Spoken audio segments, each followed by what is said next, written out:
How's it going, guys? Coffee here. Today I wanted to go over a compiled list of all of the notables, as well as the implications that I think they might have for probably the league starter that I plan to play for early access for PoE 2.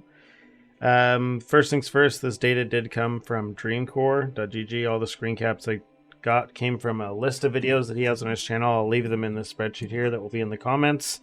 He got a chance to play this in LA, and what he did with his time that he actually had, his few hours to play, is he actually took screenshots for everyone of basically the majority of the notables. I know this isn't all of them, but it's the majority of them, and I think he focused on the ones that are most important, or the ones that are going to be like have maybe the biggest impact towards builds. So big thanks to him for, again, he could have used that time to actually just play the game, and instead he used it to get data for everyone, for us to be able to actually use and kind of theorycraft with. So let's go ahead and jump through. Again, his videos are separated out by region of the tree itself. So this screenshot should be basically in a similar order, but I did just basically take all the screenshots and then throw them into Google Drive and use a script to basically get them all into sheets. So let's go ahead and jump through them and kind of see what we have here. So we have unnatural resilience here, which is 2% max fire res for each 40% uncapped fire res. Your standard resistance scaling, righteous fire most likely will exist. I'm not even sure if it does yet, but there'll be something similar to it, I'm sure, if it doesn't already. I've been poking around on PV2DB, but I've been so focused on like building Chrono stuff that I haven't really looked into that. So always good potential for that, right? Anything that's increasing max res is going to be big, especially for a game where we're now on a single portal always, which means defenses are going to be more important than ever. So something really to look forward to. We have heat proofing here, which is 25% of armor, also applies to fire damage taken from hits. Back to the same thing, right? If we can get a lot of stuff converted to fire damage, or combining this with the Infernalist Ascendancy, where you are taking fire damage all the time by overcapping your infinite mana with Infernalist, this could be really, really good. Lots of cases for that. Again, more defensive stuff, always nice. And then 50% of the increased amount of life leech means you are going to be leeching more. As far as I know, the leech is 1 second cap now, is what it's kind of set at, or it leeches like every 1 second is what I was told, something like that. It triggers once a second and it lasts for 1 second, something like that.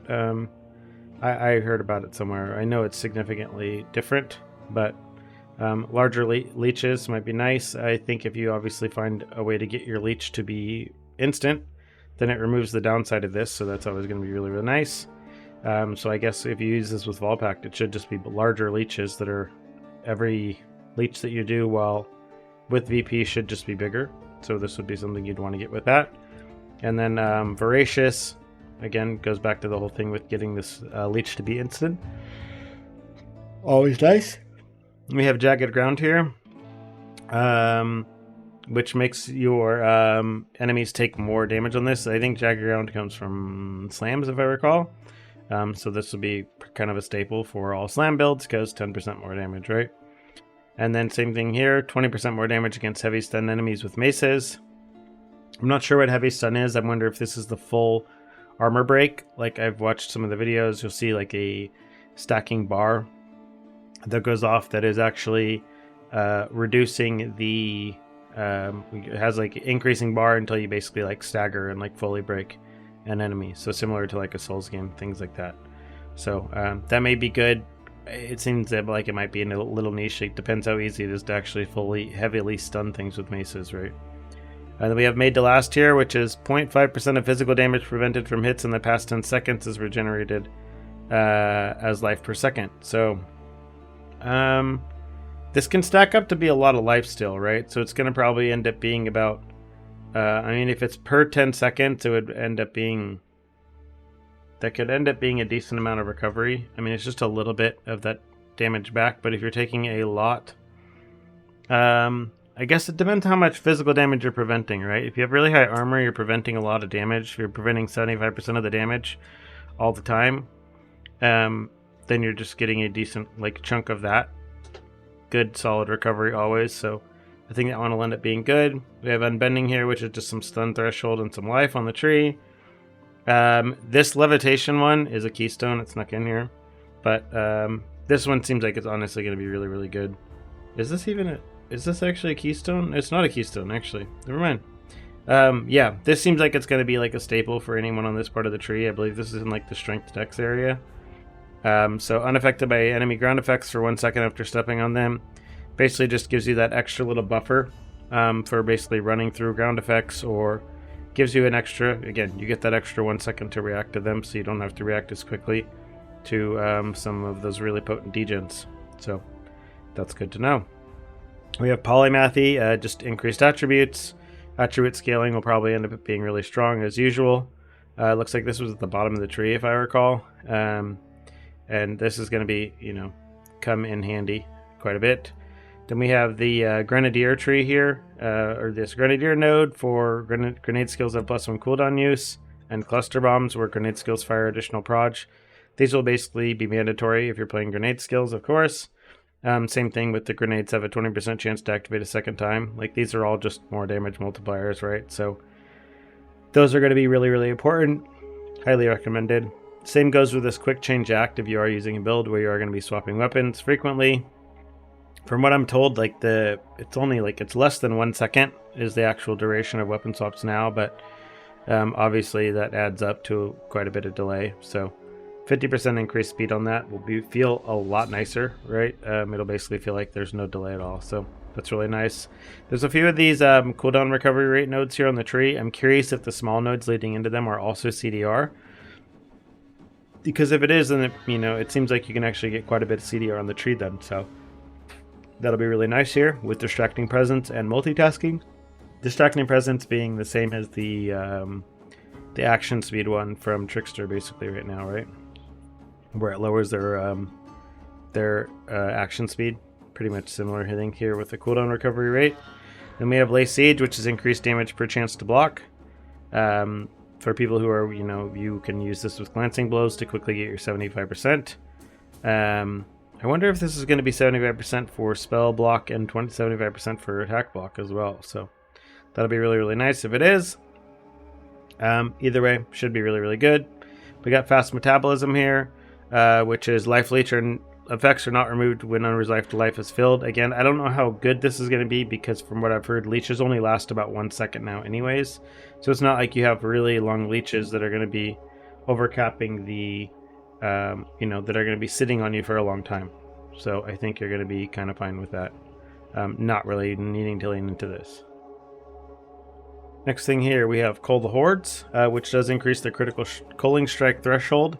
This does change between like bosses and normal monsters. Like the lower tier of monster, the higher the culling strike range is on it. I believe it goes all the way up to like 30% or something. So getting a lot of increase to your culling strike threshold does mean that you're like culling white monsters at like 60% life or something like that. So it gets kind of crazy, which will be really good. We have Apocalypse here, which lowers your damage but increases your Herald skill damage. So for people that are leaning into some like Herald builds of some sort, this one might actually be really good. Let's actually jump. I thought I saw the Heralds one over here somewhere. I think they're under these gems, right?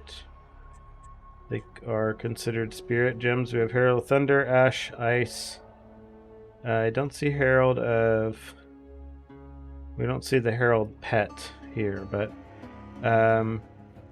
these ones should be good. Herald of Thunder, I guess, would be the main one if you're trying to do that like kind of auto bomber gameplay.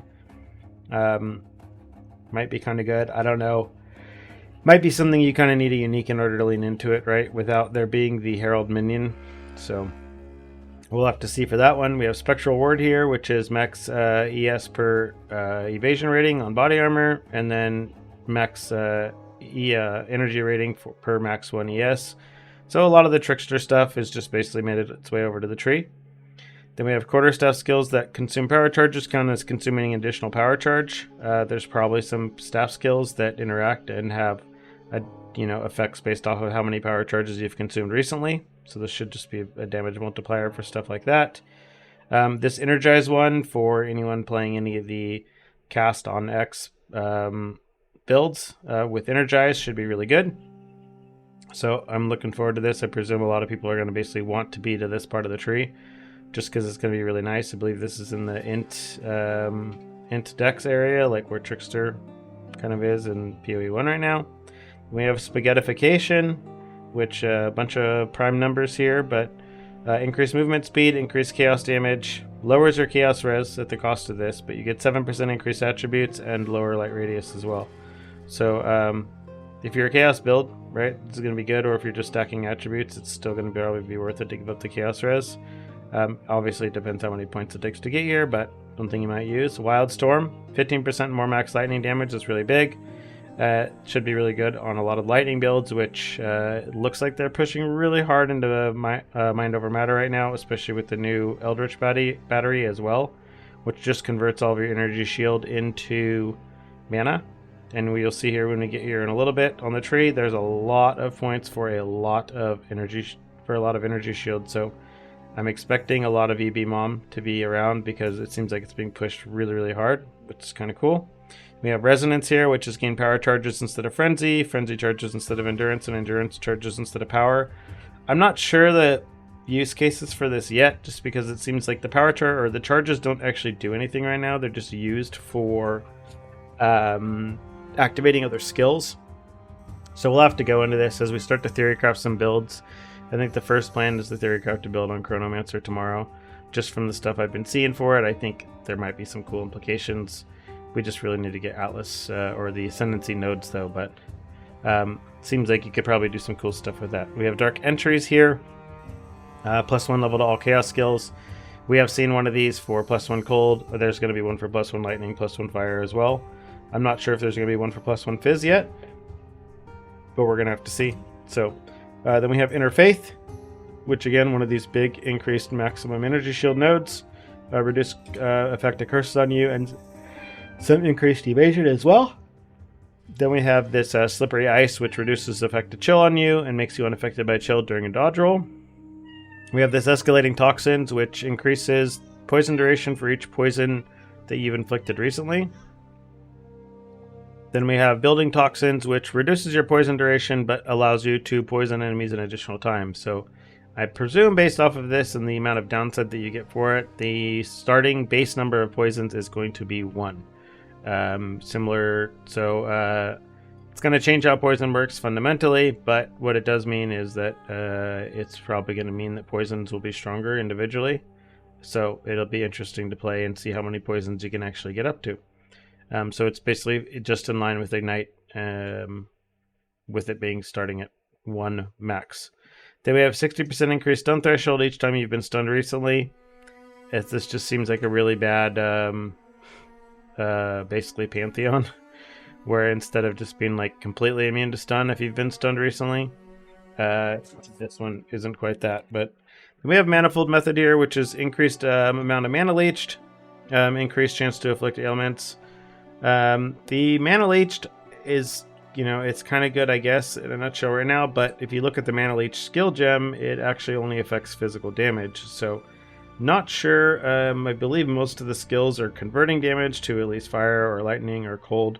There isn't as much like pure fizz for stuff on like the monk side of things. I think even on the warrior side of things with a lot of slams, like you're getting stuff converted to fire and things like that. So it's going to be interesting to see how things work out with the mana leech being tied to physical attack damage only.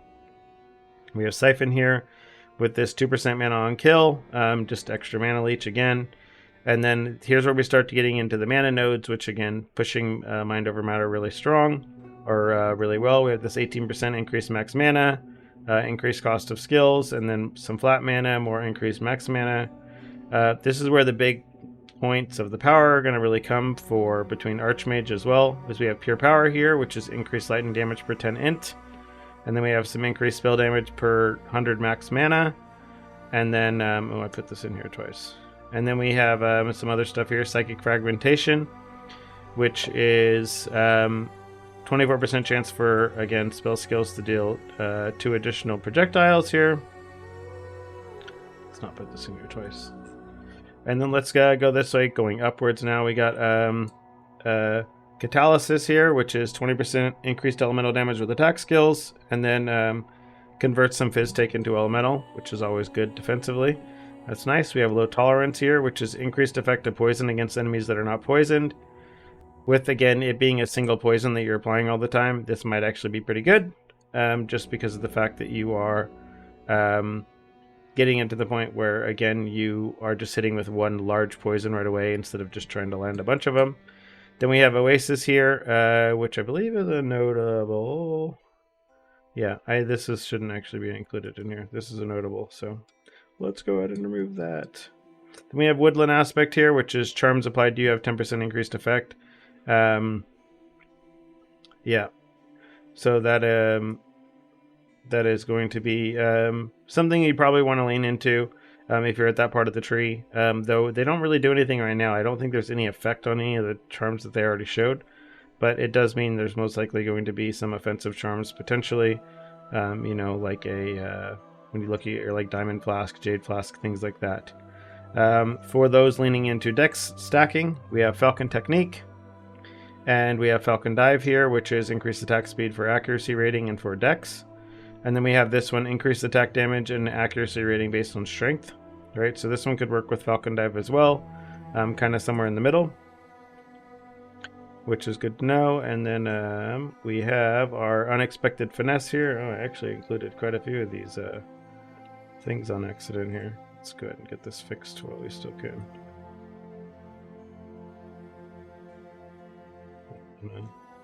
Bother you guys too much with this, but we gotta get it fixed here. So other than that, we have Bolstering Presence, which I believe this is like int ES side of the tree. Increased aura effects from skills. Auras are fundamentally different in PoE 2. They do not affect you at all. So if you are running an aura, it's only for your friends or for your minions. So keep that in mind. They're not going to be something we're not all going to be running, or a bunch of auras basically. So it's going to change a lot of the things on what we do with our spirit, which is kind of interesting. I do like the idea of wanting to run more heralds or more trigger spells, things like that, instead of everyone's running Grace Determination and, you know, etc. It gets kind of stale. We have Resolution, increased global defenses and stun threshold. Always comes in handy. Then we have Reinforced Barrier here, which is again the start of all the increased max ES nodes that I was talking about for EB Mom, which is this increased maximum energy shield, and then you defend with 120% of armor while not on the OES. So this is for those hybrid builds playing like armor ES. Then we have Calibration here, which is max ES, max mana. We have Covering Ward, increased energy shield recharge rate, and then chance for energy shield recharge to start when you block. I expect this to be really, really strong. There's some other nodes around as well that basically give you a percentage of your energy shield or a percentage of your armor as ES whenever you block. So there's going to be some good implications with that, especially with the ability to just active block at will. If you ever get low, you can basically just hold your block key down until it forces your recharge to start. Since recharge for ES starts after 4 minutes, or 4 seconds rather, instead of 2 like it does in PoE, it's a little bit harder to get that up. So that should come in handy here. This other one here, we have Spiral into Depression, Spiral into Mania, and Spiral into Insanity. So these are all different nodes here. They are like 4 pointers each to get into, depending on how the spiral is. So Spiral into Depression is probably one of the ones that will mainly get used. Spiral into Mania, probably a bit as well.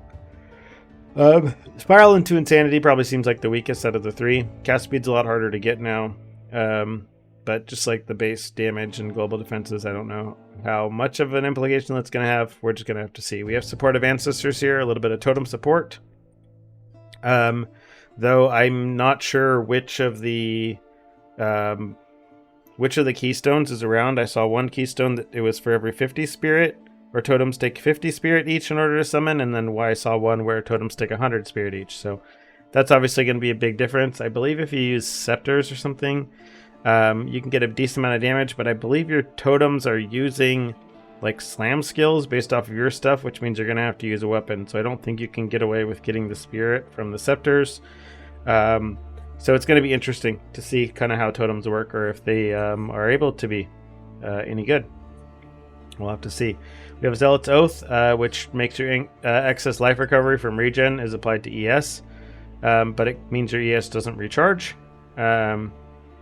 it just means you basically only get regen, no recharge instead. I'm sure, again, it will have a use at some point, but right now, I'm curious how much regen is going to end up being around on gear and other things. It might be really strong. We'll just have to kind of wait and see, I guess. And this is Ancient Aegis, what I was telling you about before. Recover ES equal to 1% of armor when you block. With active block being able to go up to 100%, this may be really strong. Something to basically consider and keep an eye out on. There might be something to build around for sure. We have Convalescence for those that are just actually going to be staying on ES, not using any Mind Over Matter or any other tricks to start their ES recharge. Is you get this 40% faster start of energy shield recharge rate. So instead of you waiting 4 seconds, you're going to be waiting like what, 2.4 or something like that. Then we have the same thing here. Essence Infusion here for just recharging ES faster. More increasing or starting ES recharge faster, as well as recovering your ES faster, right? So these all add up here to basically give you some nice little nodes here and get you up and running. If you are going to be playing pure ES, this is probably going to be recommended. So same thing with Refocus here. Seems really, really nice. This 10% chance for ES to restart when you use the skill might be really good, right? If you're just spamming some spells that are like maybe every 0.4 seconds, something like that, you have a good chance of basically getting your ES to basically just start recharging very frequently, which is going to be really nice. Lots of big max ES nodes, along with this max ES stun threshold on both of these. This would be kind of nice here. You can kind of get your ES to be your stun threshold through all of these all together. You can combine them. So that's pretty nice. Then we have these minion nodes here. We got Right-Handed Darkness, which gives them increased AoE and the ability to do Withered.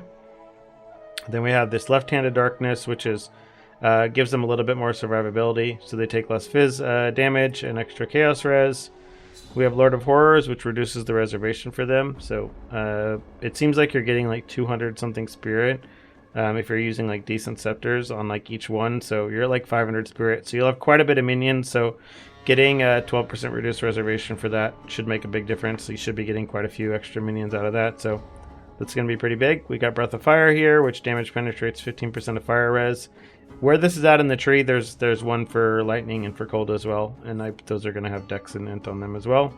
Then we have Heavy Buffer here, which is just more increased max ES with reduced max life. So this, is good for, again, those that aren't play EB Mom. Converting all of that energy shield into mana, it sounds like you're going to be able to get your mana stacked pretty crazy high, which will be really nice. Then we have this Melding here, increased max mana, increased max ES, reduced max mana. I don't know how the math will check out on this. It'll probably still be worth taking, unless you'd have to have like way more mana than you do ES to make it not worth it. And then we have Enhanced Barrier, which is 25% increased max ES, 1% all res. This is going to be a staple for basically anyone in that part of the tree, just because max res always good. Same thing, this Patient Barrier is really, really good. If you're playing Eldritch Battery with Mind Over Matter, you don't recharge ES, so it doesn't matter. So you just take this. It's just 60% max ES. You're basically ignoring the bottom line. It's going to be really good.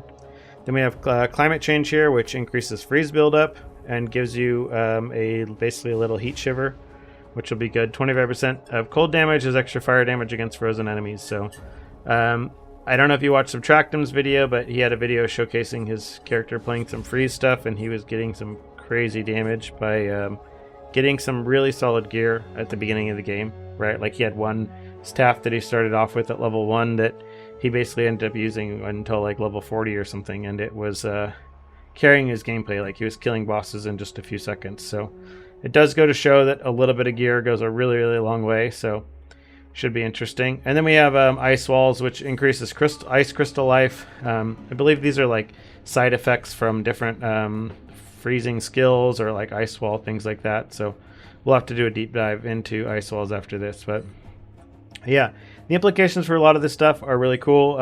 Again, they got the standard stuff on the tree for everyone. They are kind of try to push every build very similar to what you can expect for a Path of Exile game. So between these and the skills that are out, there's quite a few builds to kind of dig into. So I'll be kind of covering those or kind of build ideas that I'm potentially kind of like loosely leaning into based off of the limited information that we have.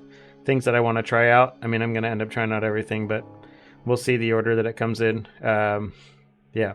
So far, the kind of the cool stuff with Chronomancer is kind of what I was thinking about with these like really high cooldown skills. I'm looking over the supports as well because we have like the second wind here, which will give extra cooldown uses. And then we have another one for cooldown, I believe, up here, which gives you like just one extra charge. Or I think it's a lot of damage along with having increasing the cooldown. Hourglass here, so a 50% more damage support. Things like this, I believe with Chrono, like depending on what the cooldown is of this time snap skill, which resets your cooldowns.